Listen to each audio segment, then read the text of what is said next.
Islamic speech میں آپ لوگوں کا خیر مقدم ہے۔ دین کے اہم اور ضروری مسائل سننے کے لیے ہمارے چینل سے جڑے رہیں۔ الحمد للہ والصلاة علی اہلہ اما بعد۔ محترم ناظرین کرام، السلام علیکم ورحمۃ اللہ وبرکاتہ۔ سوشل میڈیا پر بہت دنوں سے یہ خبریں وائرل ہو رہی تھی کہ دارالعلوم دیوبند کی طرف سے کرونا ویکسین کے بارے میں حرمت کا فتویٰ صادر کیا گیا ہے، یعنی کرونا وائرس کی جو دوا تیار کی گئی ہے اس کا استعمال حرام ہے۔ اس سلسلے کے اندر دارالعلوم دیوبند نے وضاحتی بیان جاری کیا ہے کہ دارالعلوم دیوبند کی طرف سے کرونا ویکسین کے بارے میں نہ کوئی بیان جاری کیا گیا اور نہ ہی اس کے استعمال کی حرمت کے سلسلے میں کوئی فتویٰ جاری کیا گیا۔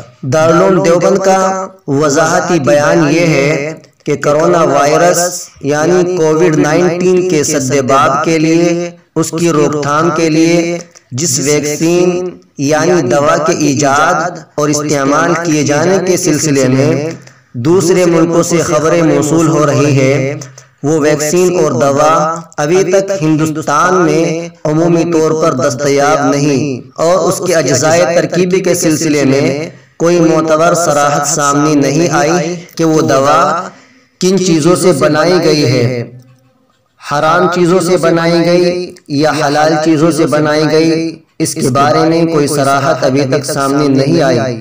اس لیے اس ویکسین کے خلاف کوئی بیان یا فتویٰ دینا قبل از وقت ہے، لیکن دارالعلوم دیوبند کی طرف منسوب کرتے ہوئے کرونا ویکسین کے استعمال حرام ہونے کے متعلق ایک فرضی فتویٰ میڈیا میں موضوع بحث بنا ہوا ہے۔ اس سلسلے میں وضاحت کی جاتی ہے کہ کرونا ویکسین کی بابت جواز یا عدم جواز کا کوئی فتویٰ یا باضابطہ بیان دارالعلوم دیوبند کی جانب سے جاری نہیں کیا گیا۔ جو فتویٰ میڈیا کے اندر موضوع بحث بنا ہوا ہے وہ فرضی ہے، دارالعلوم دیوبند کی طرف اس کی نسبت کرنا یہ جھوٹ اور فریب ہے، اس لیے سارے مسلمانوں کو اس سے احتیاط کرنی چاہیے۔ یہ اعلان دارالعلوم دیوبند کے محتمم حضرت مولانا مفتی ابوالقاسم نعمانی دامت برکاتہم العالیہ کی طرف سے جاری کیا گیا ہے۔